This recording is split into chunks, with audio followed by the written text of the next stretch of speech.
மாணவர்கள் எவரும் போதைக்கு அடிமையாகாதீர்கள். அடிமையானவர்கள் மீண்டதாக சரித்திரமில்லை. எனவே உங்களையும் சமூகத்தையும் பாதுகாத்துக் கொள்ளுங்கள். உங்கள் நலன் கருதி கல்வி டிவி. வணக்கம் பிள்ளையர். நாங்க கடந்த காணொளியில கடந்த வகுப்பில என்ன 10ஆம் ஆண்டுக்குரிய முதலாவது பாடம் வணிக பின்னணி, என்ன வணிகத்தின் அறிமுகம் என்று சொல்லலாம், வணிகத்தின் பின்னணி என்ற பாடத்தை பற்றி நாங்கள் என்ன செஞ்சினாங்க படிச்சினாங்க. இப்போ இன்றைக்கு அலகு 2ல் நாங்கள் படிக்க போகிறோம். அலகு 2ல், அதாவது உங்களோட 10ஆம் ஆண்டில் இருக்கிற அலகு 2ல் இருக்கிற விஷயங்களை என்ன செய்ய போகிறோம், இன்றைக்கு நாங்கள் பார்க்க போகிறோம். அப்போ நீங்கள் பிள்ளைகள் படித்த விஷயத்தை ஞாபகப்படுத்தி வைக்கணும். ஒன்றுன்னு சொல்கிறேன் பிள்ளைகள், எந்த ஒரு பாடங்களும் ஒரு ஒழுங்கு வகையில் தான் தந்திருக்குது. என்னத்துக்காக? அது எல்லாம் நீங்கள் ஒரு முறையாக படித்து கொண்டு வந்தால் தான் அடுத்த கட்டங்களில் அது படிக்க உங்களுக்கு அது விளக்கமாக இருக்கும். யோசிச்சு பாருங்க, உங்களுக்கு பேசிக்காக இலக்கங்கள் அதுகள் இதுகள் ஒன்றுமே மெட்ஸில் சொல்லித்தராம தேற்றத்தை நிறுவுங்கோ என்று கொண்டு வந்து முதலாவதாக படிப்பிக்க இயலுமோ?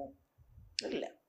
ஒவ்வொரு ஸ்டெப் பை ஸ்டெப்பாக சொல்லி சொல்லி சொல்லி 1ஆம் ஆண்டில் இருந்து என்ன கூட்டல் கூட சொல்லித்தராம நேராக கொண்டு வந்து ஒரு தேற்றத்தை நிறுவுங்கோ, அல்லது ஒரு லொக் அல்லது அந்த சைன் டீட்டா கொஸ்டீட்டாக்களை செய்யுங்கோண்டு விட்டால் செய்யலாமோ? இல்லை. அப்போ எல்லாமே ஒரு ஓர்டரின் படி சிலபஸை டிசைன் பண்ணி உங்களுக்கு சொல்லித்தர்றோம். சொல்லித்தர்றதுக்காக செய்யப்படுகின்றது, புத்தகங்கள் எல்லாம் இருக்குது. அப்போ நீங்களும் அதே மாதிரி அந்த ஓர்டரின் படி ஒவ்வொன்றையும் படித்து படித்து படித்து கொண்டு வரோம். அப்போ நாங்கள் இப்போ 2ஆம் பாடம் படிக்க போகிறோம்டா கட்டிக்கார பிள்ளைகளான உங்களுக்கு 1ஆம் பாடத்தை பற்றிய விளக்கம் இருக்கும். 1ஆம் பாடத்தை படிச்சிருக்கணும், தெரிஞ்சிருக்கணும், அதை பற்றிய அதில் கலந்துரையாடப்பட்ட விடயங்கள் தொடர்பான அறிவு உங்களுக்கு இருக்கும். அப்போ தான் இந்த 2ஆம் பாடம் சுகமாக இருக்கும். அப்படி எதுவுமே இல்லாமல் 2ஆம் பாடத்தையோ 3ஆம் பாடத்தையோ 4ஆம் பாடத்தையோ படித்து எந்த பிரயோசனமும் இருக்காது, உங்களுக்கு அது விளங்காது. அப்போ எப்போவுமே படிக்கிற விடயங்களை ஒவ்வொரு நாளும் படித்து படித்து கிளியர் பண்ணி கொள்ளுங்க. அப்போதான் நீங்கள் நினைக்கிற மாதிரி 9 எடுக்கலாம். ஏன்னா 9க்கு ஒரு எப்படியோ கொமஸ் தானே, ஏன்னா 9 காலில் ஒரு கால் நாங்கள் தானே. அப்படி 9 காலையும் கவனமாக பார்த்தா தான் 9 நல்ல ரிசர்ச் எடுக்கலாம். நல்ல 9 நல்ல ரிசர்ச் எடுத்தால் நல்ல பாட தெரிவுகள் எடுக்கலாம், நல்ல பள்ளிக்கங்களுக்கு மூவ் ஆகலாம். அடுத்த கட்டமாக உங்களுக்கு இன்னும் பல அங்கீகாரங்கள் கிடைக்கும். இப்போ எங்களை பொறுத்த வரையில் எங்களுக்கு நிறைய அங்கீகாரங்கள் கிடைக்கிறதுக்கும் நிறைய விடயங்களை நாங்கள் ஒரு இடத்துல இருந்து சமூகத்தில் இருந்தோ பாடசாலைகளில் இருந்தோ பெற்றுக்கொள்றதுக்கு மிக முக்கியமான காரணம் எங்களோட அச்சீவ்மெண்ட்ஸ். அந்த அச்சீவ்மெண்ட்ஸில் ஒன்று தான் இந்த OL ரிசர்ச், AL ரிசர்ச், நீங்கள் எடுக்கிற மார்க்ஸுகள் என்ன. அப்போ எங்களுக்கு ஒரு அச்சீவ்மெண்ட்ஸ்ன்றது கட்டாயமாக இருக்கும். இருந்தால் தான் எங்களுக்கான ஒரு அங்கீகாரங்கள் என்ன ஒரு இதுகள் கிடைக்கும். ஸோ அப்போ அதுக்காக நாங்கள் ஒவ்வொன்றையும் ஒழுங்காக என்ன செய்யணும், படிக்கத்தான் வேணும், ஆறுதலாக படிக்கத்தான் வேணும். இப்போ சின்ன சின்ன பிள்ளைகளான உங்களுக்கு அவ்வளோ பெரிய வேலைப்பாடுகள் ஒன்றுமே வீடுகளில் இருக்காது. உங்களுக்கு படிக்கிறத தவிர வேறு ஒரு வேலையுமே இல்லை. நீங்கள் பள்ளிக்கம் டியூஷன் அல்லது வீட்டை இருந்து படிக்க வேண்டியது தான். ஸோ அதுகள் பெரிய அலுப்பான விடயங்களாகவும் இருக்காது. ஸோ உங்களோட எஜுகேஷன்ஸ் ஆக்டிவிட்டீஸில் நல்லா இன்ட்ரெஸ்ட் எடுத்துக்கொள்ளுங்க. இப்போ இன்னொன்று பிள்ளை, நீங்கள் சின்ன பிள்ளைகளாக இருந்தாலும் சில விஷயங்களை தெரிஞ்சு கொள்ளுங்க. இந்த கரண்ட் சிச்சுவேஷனில் நீங்கள் பார்த்து கொண்டாலும் எந்த ஒரு நாடாக இருந்தாலும் சரி, அதில் இலங்கையாக இருந்தாலும் சரி, இலங்கையும் அது விதிவிலக்கில் தான் இருந்தாலும் சரி, படித்தா நிறைய வேலை இருக்குது. அதுவே சில நேரங்களில் கஷ்டமாக இருக்குது. ஒழுங்கான படிப்பு என்னத்துக்கு தேவைப்படும்ன்றதை ஃபியூச்சராக கவனித்து படிப்போம். அதுலேயும் பிள்ளைகள் இப்போ யோசிச்சு பாருங்கோ, AI டெக்னாலஜிஸ் வளர்ந்து கொண்டே போகுது. சரியானோ, சின்னனா ChatGPT-லேருந்து ஜிபிலி வரையும் வந்தாச்சு. அதே விட நிறைய நடக்குது. சரியானோ, அப்படி போக போக உங்களுக்கான வேலை திட்டங்கள் இல்லாமல் போயிடும். அப்போ முறையாக கல்வி கற்றால் கொண்டா தான் வேலை திட்டம், அல்லது மிகவும் குறைஞ்ச சம்பளங்களில் உங்களால் ஏற்றுக்கொள்ள முடியாத கற்பனை கட்டாத வகையில் சில வேலை திட்டங்களுக்கு நீங்கள் செய்ய வேண்டிய வைக்கு ஒதுக்கப்படும். அப்போ நீங்கள் என்ன ஆக போகிறீங்க, என்னவா இருக்க போறீங்க, இப்படியெல்லாம் படிக்கணும்ன்றதை முதலே பிளான் பண்ணி அதுக்கேற்ற மாதிரி ஒவ்வொன்றையும் படிங்க. ஒவ்வொருத்தருக்கும் ஒவ்வொரு விதமான இன்ட்ரெஸ்ட் இருக்கும். ஸோ அதில் ஹை லெவலாக வர்றதுக்கு இப்போலேருந்து நீங்கள் ட்ரை பண்ண வலிக்கிறோம். சில பேர் அக்கௌண்டன்ட் ஆகணும், மேனேஜர் ஆகணும், மீடியாக்குள்ளே போகணும், அப்படி நிறைய இருக்குது. ஸோ உங்களோட எய்முக்கு ஏற்ற மாதிரி படிக்கத்தான் வேணும். ஆனாலும் படிக்கணும். அதுதான் பொதுவான அடிப்படை பேஸ்மெண்ட், அத்திவாரம் படிப்பு தான். சரிதானே? ஸோ அதுக்காக தேவையில்லாத செயற்பாடுகள் அதில் எல்லாத்தையும் ஒதுக்கிட்டு படிப்பில் கவனம் எடுத்து ஒழுங்காக படியுங்க, ஒழுங்காக ஒவ்வொன்று ஒன்றா படியுங்க. சரிதான பிள்ளையார்? ரைட். ஸோ நாங்கள் இப்போ பாடத்துக்குள்ள நுழைவோம். அந்த வகையில் அழகு 2ல் நாங்கள் படிக்க போகிறது என்னதை பற்றி? வணிகச் சூழல். பிள்ளைகள் சூழல் என்றா என்ன என்றதை முதல் பார்க்கணும், அதை பற்றி கதைக்கணும்.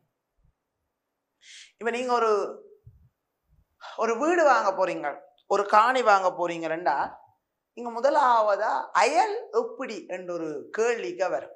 அயல் என்ன? உங்களோட வீட்டுக்கார பெரும்பாலும் அயல் எப்படி, நல்ல அயலோ? இந்த அயல் சூழல் எல்லாம் கிட்டத்தட்ட ஒன்று.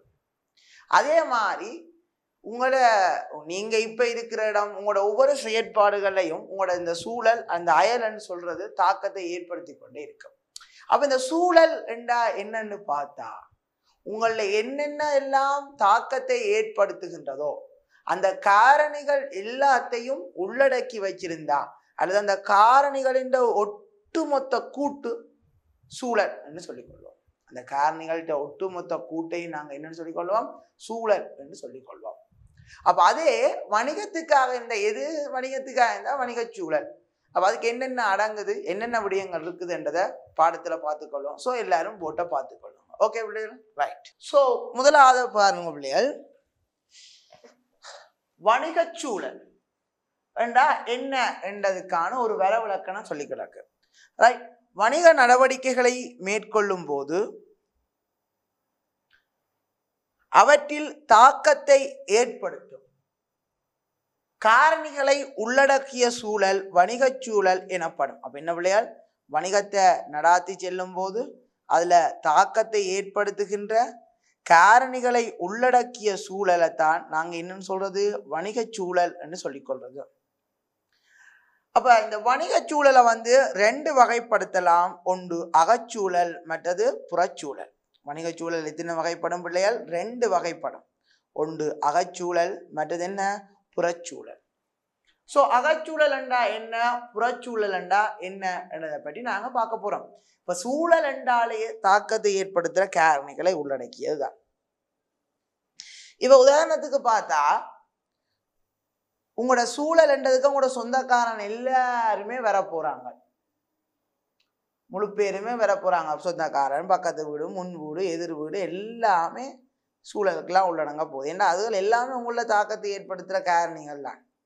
அதுல வீட்டுக்குள்ள இருக்கிற சகோதரங்கள் அகச்சூழல் என்றும், மிச்ச எல்லா சொந்தக்காரனையும் புறச்சூழல் என்று சொல்லலாமோ இல்லையோ? அப்ப இதுல இருந்தே உங்களுக்கு விளங்கி கொள்ளணும் அகச்சூழல் என்றா என்ன, புறச்சூழல் என்றா என்ன. வணிக செயற்பாட்டில் தாக்கத்தை ஏற்படுத்தக்கூடிய அச்செயற்பாட்டில் ஈடுபடும் பல்வேறு பிரிவினர்களும் வணிகத்தில் காணப்படும் ஏனைய காரணிகளும் அகச்சூழல் எனப்படும். அப்ப வணிகத்துக்கு உள்ள என்ன, வணிகத்துல தாக்கத்தை ஏற்படுத்துறதும் வணிகத்துக்கு உள்ள இருக்கிற காரணிகளை நாங்க என்ன சொல்றது? அகச்சூழல் காரணின்னு சொல்லிக்கொள்றது. ஆனா வணிகத்துல தாக்கத்தை ஏற்படுத்துறது அதோட வணிகத்துக்குள்ள இல்லாம வெளியில இருந்து செயற்படும்டா அது புறச்சூழல் காரணிகள்னு சொல்லுவோம். ஆனா 2க்கும் இடையிலான ஒற்றுமை என்ன? 2மே வணிகத்துல தாக்கத்தை ஏற்படுத்தும். ஆனா அகச்சூழல் என்றா உள்ள இருக்க போற, புறச்சூழல் என்றா வெளியில இருக்க போற. இப்ப 2மே தாக்கத்தை ஏற்படுத்தும் வணிகத்துல. ஆனா வணிகம் அகச்சூழலை கட்டுப்படுத்த இயலும், புறச்சூழலை கட்டுப்படுத்த இயலாது. அதுதான் இங்க முக்கியமான விஷயமாக அதுக்கிடையிலான வேறுபாடாக இருக்கும். இப்ப 2க்கும் இடையிலான ஒற்றுமை என்னன்னு பார்த்தாப்பிள்ளையே, 2மே தாக்கத்தை ஏற்படுத்த போகுது. என்னத்துல? வணிகத்துல தாக்கத்தை ஏற்படுத்தும். ஆனா வணிகம் அகச்சூழலை வணிகத்தால் என்ன செய்ய முடியும்? கட்டுப்படுத்த முடியும். ஆனா புறச்சூழலை வணிகத்தால் என்ன செய்ய முடியாது? கட்டுப்படுத்த முடியாது. அப்ப அதுதான் விளக்கம். சரிதானே? அப்ப என்ன? அகச்சூழல், வணிகச்சூழல் எத்தனை வகை பிள்ளைகள்? 2 வகை. ஒன்று அகச்சூழல், மற்றது என்ன? புறச்சூழல். அவ வணிகத்துல தாக்கத்தை ஏற்படுத்துகின்ற வணிகத்துக்கு உள்ள இருக்கிற காரணிகள் அகச்சூழல் என்றும், வணிகத்துல தாக்கத்தை ஏற்படுத்துகின்ற வணிகத்துக்கு வெளியில இருக்கிற காரணிகளை புறச்சூழல் என்று சொல்லிக் கொள்ளலாம். இப்போ உங்களுக்கு பாருங்க போர்ட்ல உங்களுக்கு ஒரு பாய்ச்சல் கோடு படம் ஒன்று இருக்கு. அது எல்லாம் வடிவா பாருங்க. ரைட், பாய்ச்சல் கோடு படம் ஒன்று இருக்கு பிள்ளைகள், அது ஒருக்கா பாருங்க. அதை பார்த்தீங்களா அதுல பாருங்க என்ன சொல்லி கிடக்குது, வணிகச் சூழல், அகச்சூழல், புறச்சூழல். அகச்சூழலுக்கு என்னென்ன இருக்குது, உரிமையாளர், முகாமையாளர், ஊழியர். இந்த 3 பேர் தான் இருக்க போயிடும் என்னத்துக்குள்ள, அகச்சூழலுக்கு இருக்க போயிடும். அப்ப புறச்சூழலுக்கு யாரார், வாடிக்கையாளர்கள், வழங்குனர்கள், போட்டியாளர்கள், அரசியல் சூழல், சட்டச்சூழல், பொருளாதார சூழல், தொழில்நுட்ப சூழல், பூகோளமய சூழல் என்று இவ்வளவு விடயங்களும் என்னத்துக்கு இருக்க போகுது, புறச்சூழலுக்கு இருக்க போகுது. அப்ப வணிகச் சூழல்ல 2 வகையும் அதுக்குள்ள உள்ளடங்குகின்ற காரணிகளும் என்னத்துல இருக்குது பிள்ளையால் உங்களுக்கு போர்ட்ல தெரியுது. ஸோ இதை நீங்க வடிவா பார்த்து அந்த உதாரணங்களை ஞாபகப்படுத்தி வச்சுக்கொள்ளுங்க. அகச்சூழலுக்கு உரிமையாளர், முகாமையாளர், ஊழியர்கள், புறச்சூழலுக்கு வாடிக்கையாளர்கள், வழங்குனர்கள், போட்டியாளர்கள், அரசியல் சூழல், சட்டச்சூழல், பொருளாதார சூழல், தொழில்நுட்ப சூழல், பூகோளமய சூழல் என்று இவ்வளவு சூழல் காரணிகளும் உள்ளடங்கி இருக்கு. ரைட், இப்ப நாங்கள் இதுக்குள்ள என்னத்தை பார்க்க போறோம். இப்ப இதுல நீங்க உங்களுக்கு உரிமையாளர் என்றால், முகாமையாளர், ஊழியர்கள் அவை ஒவ்வொன்றுக்குமான விளக்கங்கள் எல்லாம் நான் முதலே சொல்லிட்டேன். ஸோ இனி நாங்க பார்க்க போறது இந்த ஏனைய பேரின சூழல் காரணிகளை, அதாவது வெளியகச்சூழல், புறச்சூழல் காரணிகள் எது அதை பார்க்க போறோம். அப்ப முதலாவது பாருங்க, தொழில்நுட்ப மற்றும் பொருளாதார சூழல். தொழில்நுட்ப சூழல் என்றா என்ன, வணிக கருமங்களை மேற்கொள்ளும் போது செல்வாக்கு செலுத்தக்கூடிய புதிய தொழில்நுட்ப உபகரணங்கள், இயந்திரங்கள், நவீன முறைகள், புதிய கண்டுபிடிப்புகள் எல்லாம் இருக்குல்ல பிள்ளைகள், இது எல்லாத்தையும் உள்ளடக்கினா அது தொழில்நுட்ப சூழலாக இருக்கும். அப்ப அங்க என்னென்ன இருக்குது, தொழில்நுட்ப உபகரணம் இருக்குது, இயந்திரங்கள் இருக்குது, நவீன முறைகள் இருக்கும், புதிய கண்டுபிடிப்புகள் எல்லாத்தையும் உள்ளடக்கினா அது தொழில்நுட்ப சூழல். பொருளாதார சூழல் என்றா என்ன, வணிக கருமங்களை மேற்கொள்ளும் போது அவற்றில் செல்வாக்கு செலுத்தக்கூடிய பணவீக்கம், வட்டி வீதங்கள், சம்பளங்கள், வருமானங்கள், நிர்மாணங்கள், முதலீடுகள், குத்தகை வீதங்கள், செலாவணி வீதங்கள் போன்ற மாறிகளை உள்ளடக்கிய சூழல் என்ன சூழல், பொருளாதார சூழல் ஆகும். அப்ப இதுகள் என்ன சூழலுக்கு வரப்போகுது, பொருளாதார சூழலுக்கு வரப்போகுது. அப்ப செல்வாக்கு செலுத்துகின்ற அப்ப இந்த பொருளாதார சூழல் காரணிகள் என்னென்ன இருக்குது பிள்ளைகள், பணவீக்கம், வட்டி வீதம், சம்பளம், வருமானம், நிர்மாணம், முதலீடுகள், குத்தகைகள், அதின் வீதங்கள், செலாவணி வீதங்கள் எல்லாமே என்ன பொருளாதார சூழல் மாறிகளாக வரும். Okay, right. அடுத்தது பாருங்க, பொருளாதார தொழில்நுட்ப சூழல் காரணிகளினால் வணிகங்களுக்கு ஏற்படுற தாக்கங்களை போட்டு கிடக்குது. முதலாவது பொருளாதார சூழல்ல வட்டி வீதங்களை பார்ப்போம். இப்ப பாருங்க பிள்ளைகள், வட்டி வீதம் குறைஞ்சா வணிகங்கள் கடன் பெற தூண்டப்படும். அப்ப தூண்டினா அந்த கடன்களை பெற்று வணிகத்தை என்ன செய்யும், இன்னும் விருத்தி செய்து கொள்ளும். அதான் பிரச்சனை. அப்ப வட்டி வீதம் கூடினா வணிகத்தால கடன் பெற அளவு என்ன செய்யப்படும், மட்டுப்படுத்தப்படும். அது அப்படியும் பார்த்து கொள்ளலாம். அடுத்த பொருட்கள் சேவையின் விலை மட்டம். பொருட்கள் சேவையின் விலை உயர்ந்தால் வணிகத்தின் செலவு உயர்வடையும். அப்ப செலவுகளை கட்டுப்படுத்துறதுக்கு என்ன செய்யணும், முயற்சிக்கணும். அது ஒரு தாக்கம். அடுத்தது அதே நேரம் பொருட்கள் சேவையின் விலை குறைஞ்சா செலவு குறையும், லாபத்தை உச்சப்படுத்துறதுக்காக முயற்சி எடுத்து போராடி கொண்டு இருப்பினும். அடுத்தது பண்டங்களின் தன்மைக்கேற்ப வரி விதித்தல். என்னென்ன பண்டம் கட்டுப்பாடு தேவையோ அதுக்கு கூட வரியை விதிக்கணும். எது அத்தியாவசியமானதோ அதுக்கு குறைய வரியை விதிக்கணும். இப்ப அரிசி அதற்கு கூட வரி விதிக்க இயலாது, ஏன்னா அது ஒரு அத்தியாவசியமான பொருள்கள். ஆனா இந்த அல்கோஹால், அதாவது ஹாட் ட்ரிங்க்ஸ், இந்த சாராயங்கள், புகையிலைகள், சிகரெட்டுகள், அப்படிப்பட்ட குடிபானங்களுக்கு கூட வரியை விற்கலாம். ஏன்னா அது ஒரு சமூகத்துக்கும் உடல் நலத்துக்கும் தீங்கு விளைவிக்கக்கூடியவை. அப்ப அதுகளுக்கு கூட வரியை விதிக்கிறது மூலம் அதுகள்கிட்ட நுகர்வுகளை குறைச்சு கொள்ளலாம்.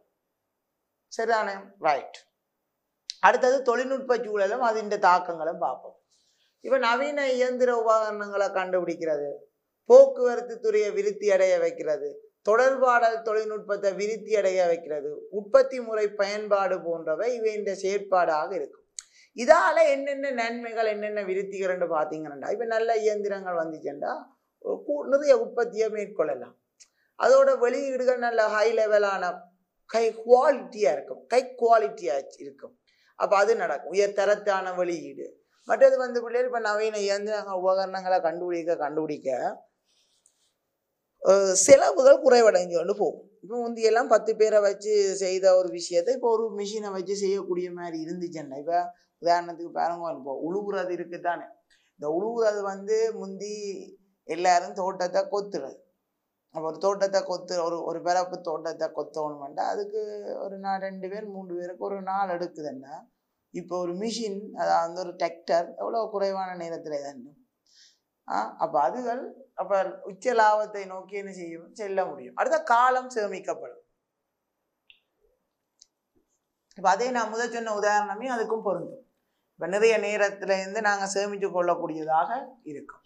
அடுத்த மற்றது மிக விரைவாக அடைய முடிதல் எல்லாம் கிட்டத்தட்ட உண்டு. அடுத்தது நுகர்வோரை கவர்தல். மற்ற நிறைய தொழில்நுட்பங்களை பயன்படுத்தி இப்போ கம்ப்யூட்டரைஸ் பண்ணி எல்லாம் இதண்டிக்க மற்ற இது பிள்ளைகள். இன்னொரு பக்கம் பார்த்தீங்கன்னா இப்போ ஒவ்வொரு கடைகள்லையும் இந்த லைட்டில் போட்டுகள் போட்டுக்கு தானே, சைன் போட்டுகள், அது நல்ல கலராக லைட்டுகள் போட்டோ அல்லது நல்ல டெக்னாலஜியாக போடிக்க அது வாடிக்கையாளர்களை என்ன செய்யும், நல்லா கவரும். இப்படி ஒரு கடை இருக்கேன்னா இப்படி ஒரு இது இருக்குன்னு போவோம் என்ன. அப்போ அது உண்டு. அதால் வியாபாரம் அதிகரிக்கிறது என்ன, பாதகமான போன்றவற்றுடன் பாதகமான தாக்கங்களும் சிலது இருக்குது. இப்போ இதெல்லாம் நன்மையான தாக்கங்கள்.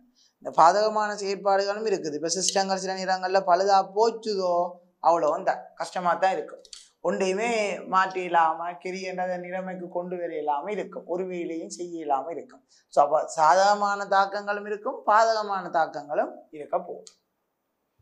அடுத்தது 2.3 என்னத்தை பார்க்க போறோம்டா, பூகோளமய சூழலும் வணிக செயற்பாடு. அப்போ பிள்ளைய பூகோளமயமாதல்ண்டா என்ன என்றது பார்க்கணும். இப்போ பாருங்க, இந்த உலக நாடுகள் எல்லாம் இருக்குதானே, இந்த நாடுகளுக்கிடையே இந்த பொருளாதாரங்கள், சமூகம், கலாச்சாரம் என்ற வகையில ஒரு நெருக்கமான தொடர்பு கொண்டு காணப்படுது. இப்போ நாங்கள் எல்லாம் ஜப்பானில், இந்தியாவில் உற்பத்தி செய்கிற வாகனங்களை இங்கே பயன்படுத்துகிறோம்டா அது ஒரு பூகோளமயமாதலால் தானே. அவங்களோட ஆடைகள், அவங்களோட கலாச்சாரங்களை பின்பற்றமெண்டா என்னத்தால், பூகோளமயமாதலால். அவங்களோட அரச பாருங்க, அமெரிக்கா விதித்த வரி எங்களுக்கு இங்கே அடியை உண்டு பண்ணுது, தாக்கத்தை உண்டு பண்ணுதுன்னா அது பூகோளமயமாதல் ரெண்டு வழியாக தானே. அப்போ பாருங்க, ஒவ்வொரு நாட்டுக்கும் இடையில ஒரு பொருளாதார ரீதியாகவோ அல்லது சமூக ரீதியாகவோ அல்லது அவங்களோட கலாச்சாரங்கள் ரீதியாகவோ நெருக்கமான தொடர்பு காணப்படும். எங்களோட தமிழ் கலாச்சாரங்கள் எத்தனையோ நாடுகளில் பின்பற்றப்படுகின்றது. முக்கியமாக இந்த சிங்கப்பூர், கனடாக்கள் எல்லாம், கனடாவில் கூடுதலாக அந்த பிரதமர் எல்லாம் எங்களோட தமிழ் கலாச்சாரங்கள் எல்லாம் பின்பற்றுறதாகவும் தமிழர்களுக்கு மிகவும் ஆதரவு அளிக்கிறதாகவும் இருக்கும். அப்போ அதெல்லாம் ஒரு பூகோளமயமாதலால் தான் இருக்கும். அப்போ இன்னத்துக்கு சமூக பொருளாதார கலாச்சாரங்கள்ட்ட வகையில் காணப்படுகின்ற ஒரு நெருக்கமான தொடர்பு என்ன, பூகோளமயமாதல். இப்போ அப்படி நெருக்கமான தொடர்பு இருக்கிறதால பிள்ளைகள் விளைவுகள் உண்டு பண்ணும். இந்த பூகோளமயமாதலால் விளைவுகள் வரும். ஆனால் அந்த விளைவுகளில் பெரும்பாலும் சாதகமானதும் இருக்கும், அதே சமயத்தில் என்னவும் இருக்க போகுது, பாதகமான விளைவுகளும் இருக்க போகுது. முதலாவது நாங்கள் பார்ப்போம் சாதகமான விளைவுகள் என்னென்னு பார்ப்போம். இப்போ பூகோளமயமாதலால் நவீன தொழில்நுட்பங்களை பெற்றுக்கொள்ள முடியாது. பூகோளமயமாதலால் நாங்கள் iPhone, Samsung Galaxy X24 ultra இதெல்லாம் பாவிக்கிறோம், 26 அல்ட்ரா இதெல்லாம் பாவிக்கிறோம். அப்போ நவீன தொழில்நுட்பங்கள் எங்களால் என்ன செய்யக்கூடியமாக இருக்குது, பெற்றுக்கொள்ளக்கூடியதாக இருக்குது. என்னத்தால், பூகோளமயமாதலால். தரமான வெளிநாட்டு மூலப்பொருட்களை பெற்றுக்கொள்ள முடியுதால் என்ன, இங்கத்தைய காமன்ஸ் எல்லாம் சைனாவிலேருந்து தானே கொட்ரன்ஸை டெனிம் எடுத்து அடித்து அமெரிக்காவுக்கு ஏற்றுமதி செய்தான். ஸோ தரமான வெளிநாட்டு மூலப்பொருட்களை பெற்றுக்கொள்ள முடியுதால் என்ன, வினைத்திறன் கொண்ட இயந்திரங்களை பெற்றுக்கொள்ள முடியுதால். இப்போ பூகோளமயமாதல் இல்லாட்டி ஸ்ரீலங்காவில் இப்போ ஒரு பைக் கொண்டு உற்பத்தி செஞ்சுருக்காங்க நினைக்கிறேன், ஒரு எலக்ட்ரிக் பைக். அது பெருசாக வாங்குறாக்கலண்டி இல்லை. அப்போ பூகோளமயமாதல் இல்லாட்டில் நாங்கள் வெளியிலேருந்து ஒன்றையும் பெற்றுக்கொள்ள முடியாட்டில் நாங்கள் எல்லாம் நல்ல நல்ல மோட்டர் சைக்கிள்கள், வாகனங்களோ, இயந்திரங்களோ, போனுங்களோ பாவிக்கிறாத நிலைமை என்ன செய்யும் வேறு. அப்போ வினைத்திறன் கொண்ட இயந்திரங்களை என்ன செய்யக்கூடியமாக இருக்குது, பெற்றுக்கொள்ளக்கூடியதாக இருக்குது. அடுத்தது நாட்டினுள் வெளிநாட்டு மூலதனங்கள் உட்பாய்ச்சப்படலோ. அவங்க வெளிநாட்டு நிறுவனங்கள் உள்ள இதாக போடும், நிறுவனத்தை போடும். இப்போ சைனா ஃபேக்ட்ரியை போடும், நிறுவனத்தை போடுது, அதில் மூலதனங்கள் கொண்டு வருது. இப்போ அதானின்ற ப்ரொஜெக்ட் ஒன்று கேன்சல் ஆகிருக்குது.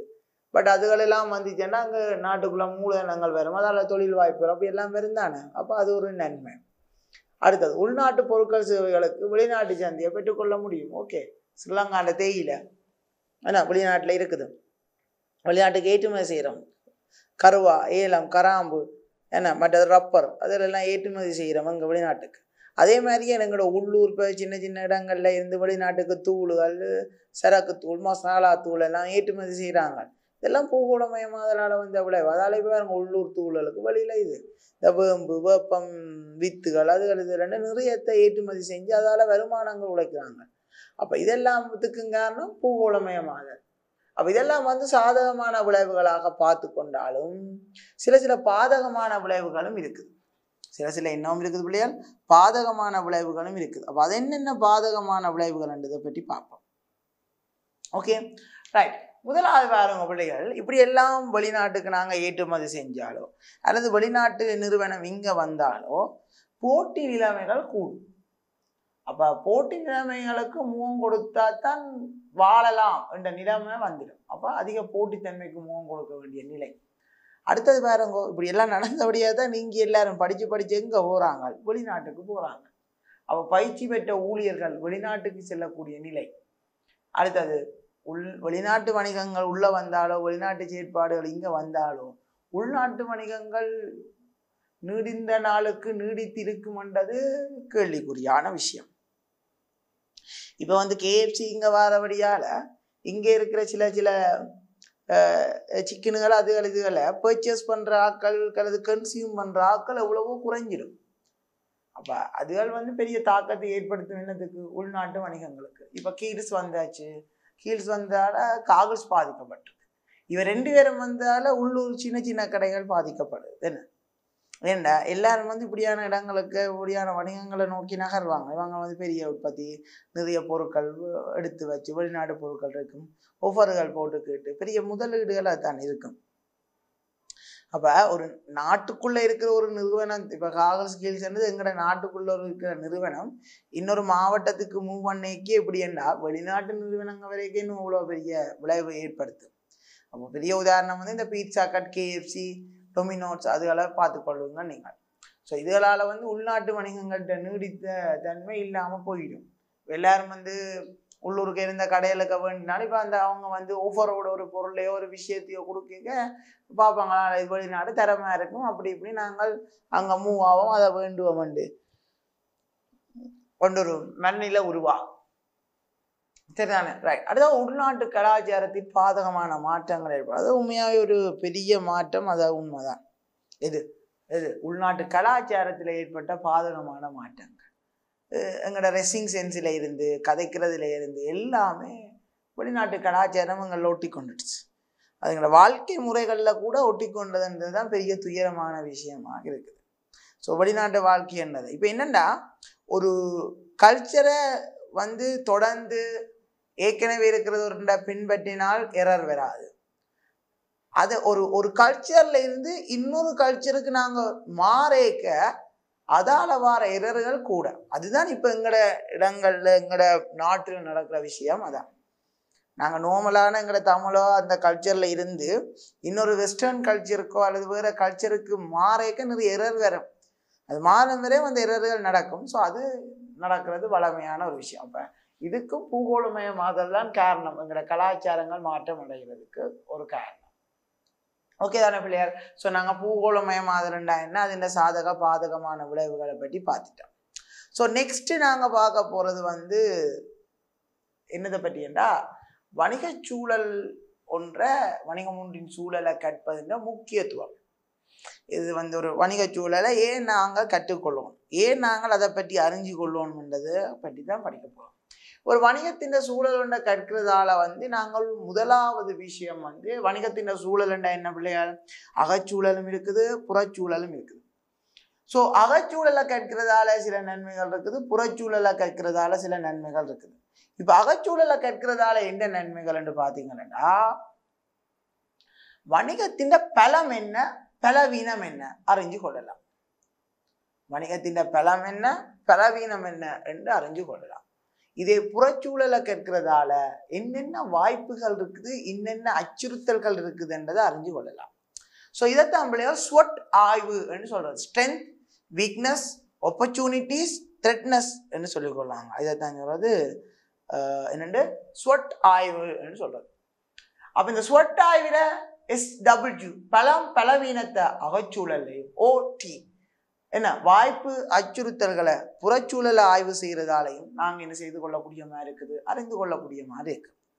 இந்த ஸ்வொட் ஆய்வு பிள்ளைகள் தனியொரு வணிகத்துக்கு மட்டும் இல்லாமல் ஒவ்வொரு நபர்களும் மேற்கொண்டால் அவங்களும் தங்களோட வாழ்க்கையோ தங்களோட இலக்கு நோக்கத்தையோ ஒழுங்காக அடைஞ்சு கொள்ளக்கூடியதாக இருக்கும். அது ஸ்வொட் ஆய்வின் நன்மையான ஒரு விடயமாக இருக்கும். அடுத்தது, வணிகம் ஒன்றின் அகச்சூழலை அறிந்து கொள்வதனூடாக பலங்கள் மற்றும் பலவீனங்களை இனங்காண முடியும். புறச்சூழலால வாய்ப்பு மற்றும் அச்சுறுத்தல்களை இனங்காண முடியும். அப்ப இப்ப நாங்க கடைசியா பார்க்க வேண்டியது 2 விடயங்கள்லாம் இருக்குது. ஒரு வணிகம் ஒன்றில் காணப்படும் அனுகூலங்கள் என்னென்ன, பலங்கள் என்னென்ன, பலவீனங்கள் என்னென்ன, வாய்ப்புகள் என்னென்ன, அச்சுறுத்தல்கள் என்னென்னன்றதை பற்றி நாங்க என்ன செய்ய போறோம், பார்க்க போறோம். ஸோ பலம், ஒரு போதிய அளவு மூலதனம் இருந்துச்சுண்டா பலம், முகாமையாளன் அனுபவமானவனா இருந்தா பலம், பணியாளர்கள் விசேடமான திறன்கள் இருந்தா, அவன் அர்ப்பணிப்போட செயற்பட்டிருந்தா பலம், புதிய உற்பத்தி முறைகள் ஏற்றுக்கொள்ளப்பட்ட குறியீட்டு லட்சணைய கொண்டிருந்தா எல்லாம் பலம். அப்ப உள்ளக சூழல்ல இருக்கிற ஒவ்வொரு விடயங்கள்ட்டையும் பொசிட்டிவான தன்மை அல்லது அது இந்த பெட்டரான தன்மை பலம், அது நெகட்டிவான தன்மை பலவீனமாக இருக்கும். அப்ப என்னென்ன பார்ப்போம், உரிமையாளர்கிட்ட நிதிப்பலம் குறைவு, பயிற்சி பெற்ற பணியாளர்கள் இல்லாதது, நவீன தொழில்நுட்பத்தை பயன்படுத்தாது, பணியாளர்கிட்ட எதிர்மறை நினைப்பாங்க, ஏன் இந்த கம்பெனிக்கு நாங்கள் வேலை செய்யணும், நாங்கள் எங்களை சம்பளத்தை பண்ணி கொண்டு பியாமல் போயிடணும், 5:30 மட்டும் கடத்துவோம் நேரத்தை என்றெல்லாம் பலவீனம்.